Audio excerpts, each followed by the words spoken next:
நல்ல தமிழ் பேசும் நண்பர்களே, அமீரக தமிழ் மன்றத்தின் அன்பர்களே, உங்கள் அனைவருக்கும் என்னுடைய முகமலர்ந்த முகமங்கள் வாத்சல்ய வாழ்த்துகள். பாலைவன திருநாட்டிலே பைந்தமிழின் பெயரால் ஒரு மன்றம், அதற்கு இன்று வயது 10.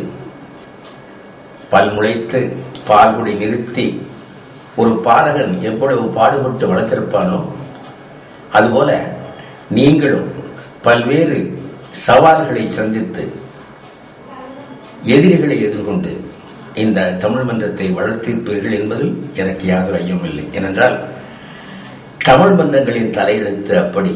அது அமீரகத்தில் இருந்தால் என்ன, தமிழகத்தில் இருந்தால் என்ன, உங்களை பற்றி எனக்கு ஒரு பெருமை உண்டு. நல்ல தமிழ் பேசுவதில், நல்ல தமிழ் வளர்ப்பதில் நீங்கள் பாரிய பங்காற்றுகிறீர்கள் என்பதுதான் அந்த பெருமை. தமிழ் மெல்ல இனி சாகும் என்பார்கள். சென்னையில் இருப்பவர்களுக்கு அது நிச்சயமாக அப்படி நடந்துவிடுமோ என்ற ஒரு ஐயம் இருக்கிறது.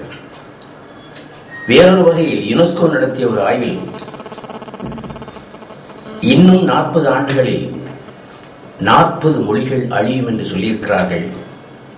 அதில் வேதனை தரும் விஷயம் என்னவென்று சொன்னால், அதில் முதலிடத்தில் இருப்பது தமிழ்.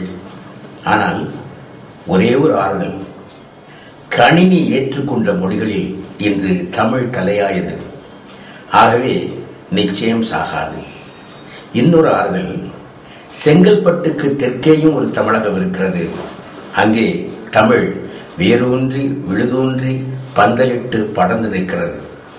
இங்கே நுனிநாக்கில் ஆங்கிலம் பேசும் யாராலும் அந்த தமிழை என்றும் அழித்துவிட முடியாது என்பது என் திடமான நம்பிக்கை.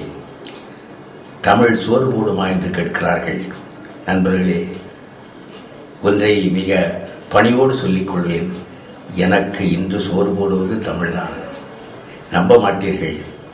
தமிழ் வர்ணனையை தமிழ்நாட்டில் மாத்திரமல்ல, இங்கிலாந்திலும் ஆஸ்திரேலியாவிலும் கனடாவிலும் சென்று செய்த பெருமை இறைவன் அருளால் எனக்கு உண்டு. எல்லா புகழும் இறைவனுக்கே என்று நான் சொல்வதில் தப்பு இருக்காது நினைக்கிறேன். அந்த தமிழ் இன்று வேறொரு வகையிலும் எனக்கு சோறு போடுகிறது என்று சொல்வேன்.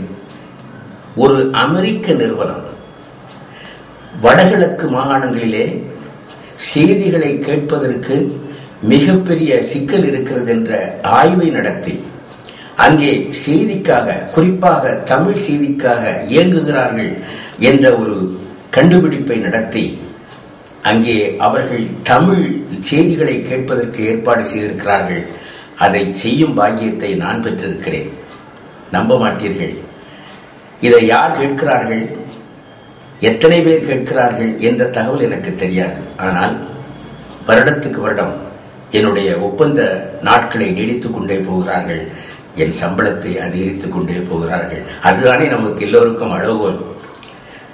நன்றாக வேலையை நீடிக்கிறார்களா, சம்பளம் கூட தருகிறார்களா? அப்படியானால் உன்னிடம் சரக்கு இருக்கிறது, நீ செய்யும் வேலையில் ஒரு காத்திரம் இருக்கிறது என்றுதான் அர்த்தம். அதை செய்கிறார்கள். ஆக தமிழுக்காக இயங்குபவர்கள் நிச்சயமாக இருக்கத்தான் செய்கிறார்கள். நீங்கள் இயங்குபவர்கள் மாத்திரமல்ல, அதனை தாங்குபவர்களும் கூட.